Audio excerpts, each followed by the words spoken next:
It's out on OTT now, so I have watched it.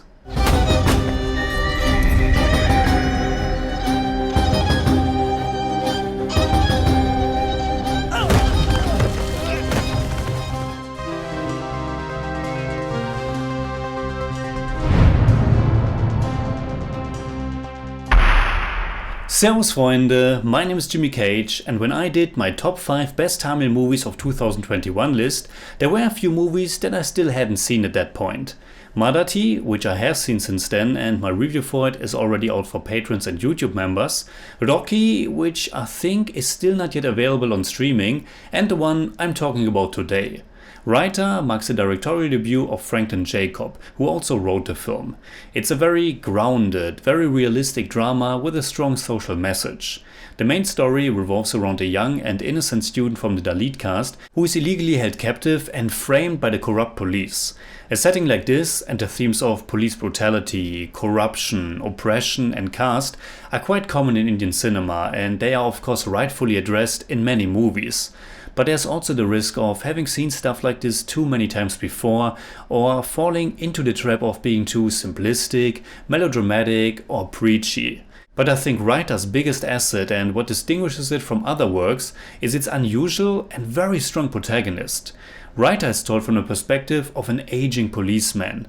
Not someone who has just joined the force and fights against its wrongdoings, but someone who has been part of the system for about 30 years. Samuthirakani, who I think looks a little bit like Satyajit Ray, plays Thangaraj, who has a desk job at the police. He's a writer, doing the text work, which also means taking care that the police looks as good as possible. At the beginning of the movie, he's ordered to lower the crime rate a little bit, and in order to do that, he works his way around some pending cases and making sure that they get resolved somehow. And needless to say, that happens rather pragmatically by bending the law and the truth. At the beginning of the movie, I got a little training day vibe, because Thangaraj also has a young apprentice at his side, showing him how the system really works. But unlike Denzel Washington's character, Thangaraj is not our antagonist, but actually a quite sympathetic protagonist. He's doing things that aren't right, but he's no bad guy, and he's doing things that are very admirable, like trying to establish a police union, yet he's no hero either. And I think in that lies the movie's strength. Thangaraj feels like a real human being. He has his flaws, but he also has a moral compass, and that compass gets heavily challenged and transformed throughout the movie, when he gets entangled in that case regarding the young innocent man who is held captive by the police. Samuthirakani is great in the role, and I almost wish the movie would have been even more focused on his perspective, because there are times when we do change to other characters, which also works okay, but it could have been even stronger and more engaging. I think the movie works best if we find out stuff and explore situations from his point of view, instead of doing the usual flashbacks. There are some really strong moments in those flashbacks, for example a moment with the horse that reminded me of my favorite Indian movie from last year, Kanan. But the placements of those flashbacks also feel a bit jarring. Franklin Jacob's direction is mostly quite good. He tells his story in a grounded but sometimes also quite riveting fashion, and he also finds ways of incorporating the slightest touch of levity into his film as well, which mostly happens through the character of Raja. There's obviously a lot of tragedy in Writer, but there are also some instances when the movie is on the verge of getting a little bit too melodramatic, when that notion or danger is countered by something. For example, is there a scene in which the brother of the accused is openly lamenting, and his acquaintance is criticizing him for making a scene. It's small things like that adds to the believability, which helps a lot in a movie that clearly wants to address a certain issue, or several issues. Early on, Thangaraj says something that I found very profound. He tells this new young policeman that the police have been founded to keep people in check, so that they didn't act against the British oppressors. The police were founded as a means to enforce the will of the powerful, and he continues by saying that it has been this way ever since. Which isn't just true for India, but also very much reminded me of the situation in the United States, and how the problems are systemic and not just an issue of a few bad people. At this point, I have seen a lot of movies that deal with caste issues, and yet I was again baffled by the sheer existence of something like a caste certificate, which is used by people in power to discriminate others. Why does a document like a caste certificate even exist if the caste system has officially been abolished decades ago?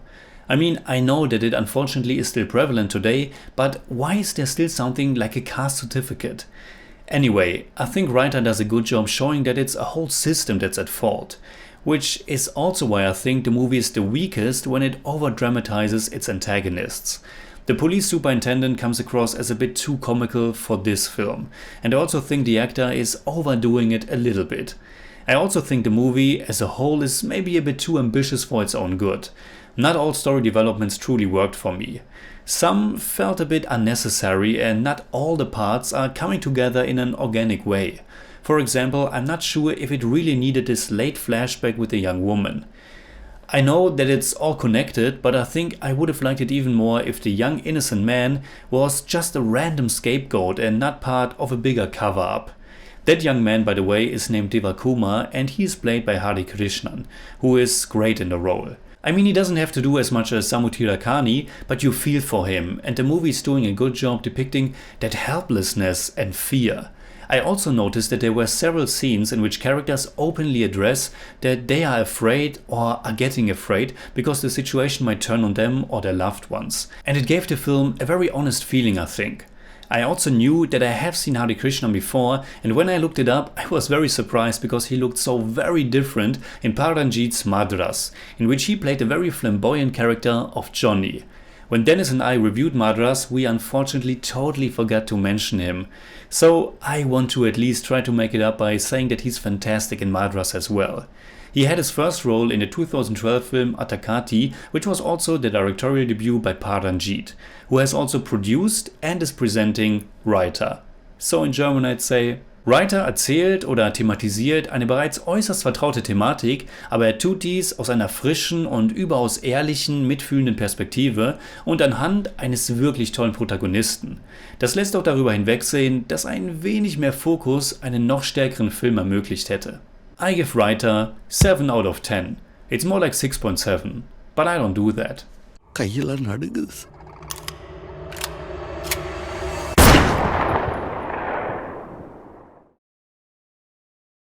Alright, that's it like always. Comment below and let me know what you think about Reiter. You can hit me up on Twitter, Instagram and Letterboxd and also on Patreon, simply at TheJimmyCage. And if you enjoyed this episode, please give me a thumbs up, share, subscribe, whatever you like. And make sure you hit that bell for all I have to tell.